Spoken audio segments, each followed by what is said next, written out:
Navigating the world can be a tricky thing, especially when you are on this conscious spiritual journey, but even more so when you understand and identify yourself as a highly sensitive person, because you are highly aware and very sensitive to the stimulation around you, the things you are experiencing, the things you are even creating in order to experience. Now, it's important for you to identify these different layers of who you are along the journey because it allows you the room to really understand yourself as you relate to the oneness of all things. Because oftentimes we identify ourselves as separate from all things. And that's when we are really being led by the ego, which ultimately is the essence of this false self and creating this separation. But as we go through this spiritual journey, you begin to understand that the ego is exactly that. It is the false self. It isn't your true self, right? Just like your thoughts, your emotions, your feelings, they are not you. They are just simply expressions of you coming from you, right? Your thoughts are not you. They are just things that you experience and float in and out of your mind like the clouds float in the sky, right? So you understand and identify the truth as to who you are. But when you are a highly sensitive person, you are gifted with this ability to tap into your intuition on a level that most people cannot, right? You are intuitive and you really experience this intuition in degrees of which can be overwhelming to you. And so a lot of times when you step into a room or you step into an atmosphere or you engage with an individual, you feel a sense of, intensity that you quite can't really articulate and put into words. And so it can be very confusing. And a lot of times for many of us who are highly sensitive people, you tend to think that is you, right? You tend to begin thinking something's wrong with you, you're weird, and you feel a sense of overwhelm. Sometimes you feel anxiety, sometimes you even feel panic when you experience these moments of sensitivity. And what I'm here to tell you is that that isn't that you're weird. That isn't that you're different. It isn't that something is wrong with you, right? When it comes to being weird and different. Yes, you are weird, you are different because you are special, you are unique. And so it is something to embrace, not look at as a curse or look at as something is wrong with you. So intuition, though, is one of those things that is gifted to you through being a highly sensitive person, right? You are able to just pick up different things. Now, it's your job, though, to come to an understanding as to what it means, right? What are you picking up? What is your intuitive aspect or that consciousness, right? That is truly who you are. What is it trying to tell you? What is it communicating to you? And oftentimes we try to put these feelings into words, even in our own minds, thinking that that is going to make sense of it. But the reality of it all is that words are not simply the end all be all as far as communication, even within yourself. It is just simply a feeling, simply a desire to move in a particular way. And it cannot be put into words. So you have to just simply learn how to actually understand this language that is happening within you, right? Instead of trying to place it and transform it or, make it into a language that everybody else can understand. It's not for everybody else to understand. It's only for you to understand. Okay. So understand that, right? But intuition is very important. Empathy is another thing because you are allowed to not only feel a sense of connection and a sense of awareness about all that is around you, but also with individuals. So you are able to connect deeper with people in a way that they haven't experienced, right? So sometimes they would gravitate towards you. They would want to tell you everything. They would want to speak to you in all types of ways and communicate and tell you all their secrets. That is because sometimes being highly sensitive is picked up by other people. Because I think that your nature is really to provide a safe space for people. Okay. And so people can naturally pick that up. We all have this ability to sense certain things. We can sense danger. We can also sense safety. But a lot of times when it's somebody like you who is highly sensitive and can pick up certain things, because you are naturally an empathetic person, That means that you have a sense of safety that just resonates out of you, right? It just vibrates out of you and people can pick it up. And when people pick that up, they gravitate towards you and just want to share with you. They want to tell you everything because they know they can trust in you. Now, of course, you have to be in tune and responsible with this power that you have because you want to continue to cultivate that safety for them. You see, your job is to use this talent for good, right? Use this talent in a way that is respectful. Use this talent in a way that is going to support them, but also support yourself. So by honoring this skill, you begin to embrace it in a way that allows you to really feel comfort in using it. Okay. Because a lot of times we are, when that happens, somebody comes to you and resonate with you and they want to communicate with you. Sometimes, first off, you look at them as they weird, but then when you start to see a pattern of people doing that to you, right, coming to you in this way, then you start to think that you're weird or life is weird. When it's like, no, there's a connection here. There's a synchronicity here that you have to identify. The sooner you identify that, meaning the sooner you accept who you are and your talent and your gift, the sooner life becomes fulfilled. Life becomes amazing. Life becomes a flow. The sooner you begin to tap into that flow, the sooner you begin to understand how life works from your point of view, right? And how you create this existence, this reality, this universe. Okay. So you have to understand the emotional path of this journey and how emotions, I always say it, they are the fuel, they are the essence of life. They create movement, right? Emotions is our life. That's what it is. And life is movement. Without emotions, movement will not happen.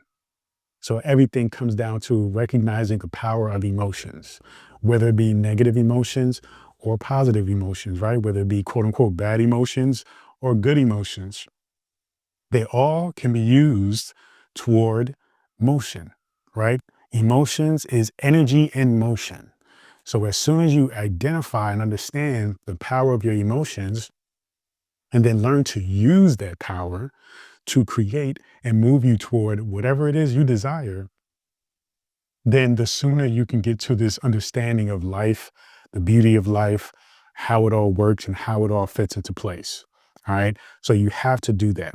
Now, as we get into really diving deeper into being a highly sensitive person, self-care is something that is very important. It's imperative. Now, what I want you to understand is when it comes to self-care, it comes down to understanding boundaries, learning boundaries when it comes to feeling vibration, feeling energy, feeling emotions, sharing with other people, having people share with you. That takes time.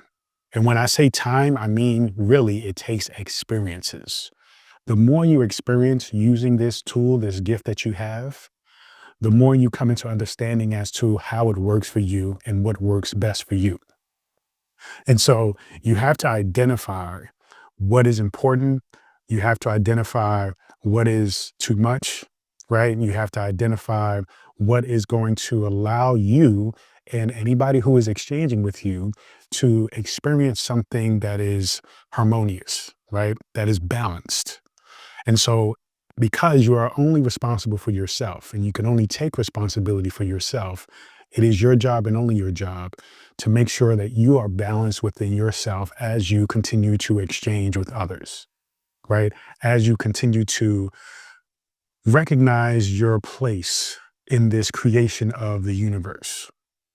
Because if you are not doing that, then you're essentially not leading in the cultivation of balance, of joy, of beauty, of peace, of harmony.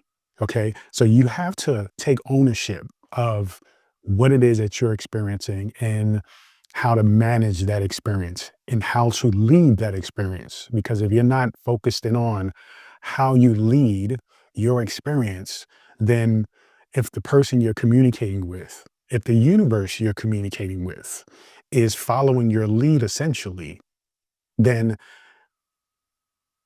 chaos is going to just basically happen, right? You're going to be lost, right? You're going to not have the confidence and the understanding of yourself, and thus the universe will reciprocate that. The people you're around will likely reciprocate that.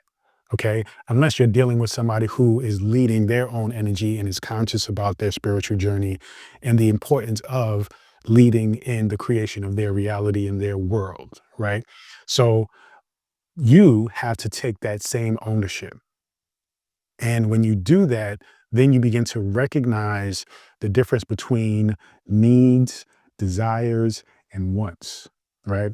And so a lot of times when we talk about manifestation, we talk about what do you want, right? What do you want in life? And as you go down into my teachings, I really distinguish between the importance of knowing want versus desire. Okay. Wanting is very superficial in nature, very generalized. Sometimes it's not even authentic. But the desire that you have to do something is more in tune with who you are, your consciousness. And it is more of a need, not even a need, but a yearning to do something, to create something. And when you are in line with that, you feel more balanced and at peace. You feel more connected with yourself, right? More authentically like in sync with all aspects of who you are. They feel connected and harmonious and in balance. Then there is a need. There are needs. And how I explain a need for you is almost like when we think about our body, we need to breathe, right? We need to. It is imperative. It just cannot happen without that thing. So when we think about boundaries, when we think about understanding how to cultivate a space where we take responsibility for ourselves and we really practice well-being, we have to get into what is it that you need, right? So in other words, if you're communicating with somebody and you recognize that you begin to maybe have anxiety, you begin to have maybe some depression, you have to identify what is the need there. Like, what do you need to do in order for you to experience peace, in order for you to experience balance, right? Happiness, tranquility, right? Productivity.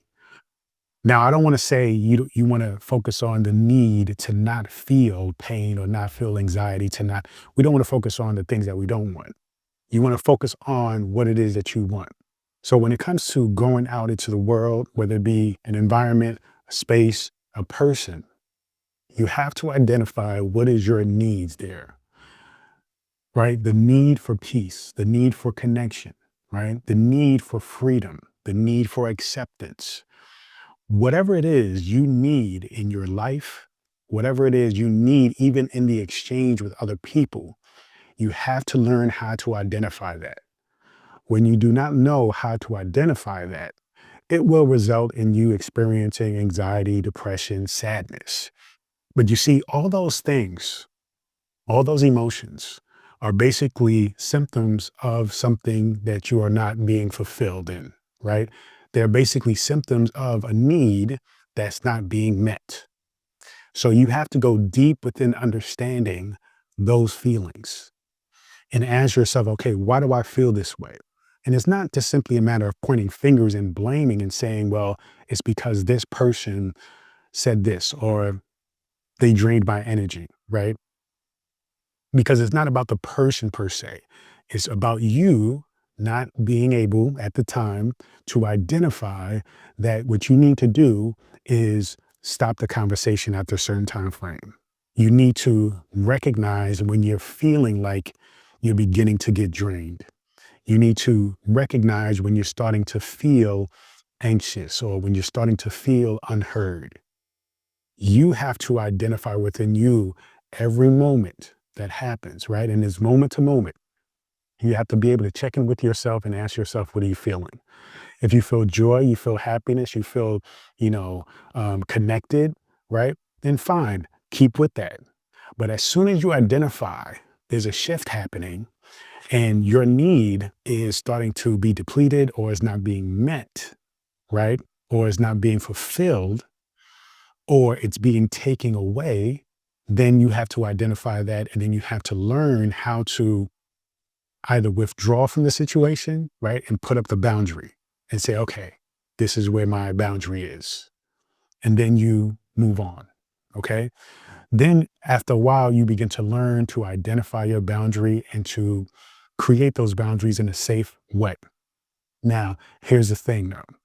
Many times when you are learning to create a boundary, oftentimes things like guilt comes about, right? Things like guilt is felt because you are recognizing, okay, yes, you're at this space, right? This new space of transformation, evolution, and you're recognizing, all right, I have to put these boundaries up. But are these boundaries going to make another person that I'm interacting with, engaged in, right, in a relationship with, do they feel isolated? Do they feel neglected, right? Do they feel like I am shutting them out? Okay. Now, one, most times we're making assumptions about that. Two, though it is great to consider what the other person may be going through, that is not truly your main concern. Your main concern first is to really get down into what it is that you need. Because as long as you continue to only consider other people, then again, you're not creating a safe boundary for yourself because you're not considering the most important person on the planet in the universe, which is yourself. You must consider yourself first and what it is that you need. And then once those needs are met by you, okay, they're not met by other people. Once that need is met by you, then you can extend yourself out to others. You see, the world is often filled with a lot of people who think that they have to extend themselves out, right? But they're not taking care of themselves. So they are unfulfilled, they are unhappy, they are depressed, they are sad, they are anxious, they are even angry. And so we have to really let this idea of projecting onto other people, right? Our beliefs, our ideals, our politics, and we need to simply just focus on ourselves and our own harmony. When you focus on yourself and your own harmony and you are at peace, then that is your point, right? That is when you are allowed and should allow yourself to extend yourself out to everybody else, because that is when true abundance happens, when there is balance within you. When there is balance within you, then you can extend that balance out and that energy and vibration out into the world.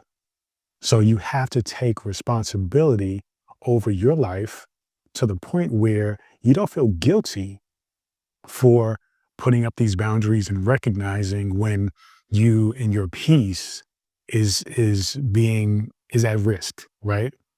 Your peace is by far the most important thing there is. So it is your job though to recognize what that looks like. What does that mean to you? All right. When you recognize what that means to you, then the boundaries can be placed in a way to protect that peace. You have to protect that peace. That relates to relationships, right? Husband, wife, spouse, partner. That relates to parenting, right? Even your children, you have to put boundaries up so that way your peace is protected. Because imagine, as a parent, if your peace is not protected, how can you be an example for your children to protect their own peace? You see, whether it's work environment, especially the work environment. Oftentimes we're already in a space when we're at work where we just don't want to be there. But now you're dealing with people that you don't want to deal with. So you have to identify your boundaries. You have to identify what it means to walk into a job that doesn't align with your purpose, therefore doesn't create happiness and joy for you. You are highly sensitive. So you walk into a space that doesn't align with who you are, right? Which will constantly irritate you. And then you have to deal with people whom you don't want to deal with. So you most definitely at that point have to learn the boundaries of recognizing what it is that you need in order to protect you in your peace of mind, in your space. So this isn't a position of being defensive, so to speak, even though I'm talking about boundaries. This is really about taking an offensive approach to recognizing, okay, this ability that I have to be a highly sensitive person is a gift. And in order for me to master this gift, to put this gift to use for myself and for the world, I have to make sure that there's a framework, right? Make sure that there's a environment to cultivate this gift, right? And these boundaries begin to do that for you. Now, as you get better and better at this gift of being highly sensitive, then, and you learn your boundary and you put up these boundaries, eventually you can expand these boundaries because now you begin to master and understand, okay, if you go into a certain space, maybe it's a space full of people who are high strung, intense, pissed off, and you're coming from a place of peace, you're living in your peace, you're happy, you're joyful, and you go into that space, right? One, you are going into that space because now you have mastered your own peace and recognize that you can go into that space and those people and their energy won't affect you. But in the very beginning of your journey and recognizing this talent, this gift, it may be very, very difficult because you're picking up on all that energy. You see, you had no boundaries, you had no blocks, you have no shields up. So you're going into this space and then all of that energy is coming to you in the beginning. But as you begin to master this gift, when you embrace this gift and you learn to put up these boundaries, then you can go into any space and own your peace, own mastery over yourself and your well-being, right? And your tranquility. And nobody can touch that, no matter what the environment is. You see, but it takes you accepting this gift. And it takes you recognizing the expressions of this gift, right? Like empathy, intuition, emotional depth. Your job is to embrace this process. When you embrace this gift of being highly sensitive, then you truly embrace yourself. And that's what this spiritual journey is about, embracing oneself. When you embrace oneself, then you recognize who you truly are and thus create the universe that you desire.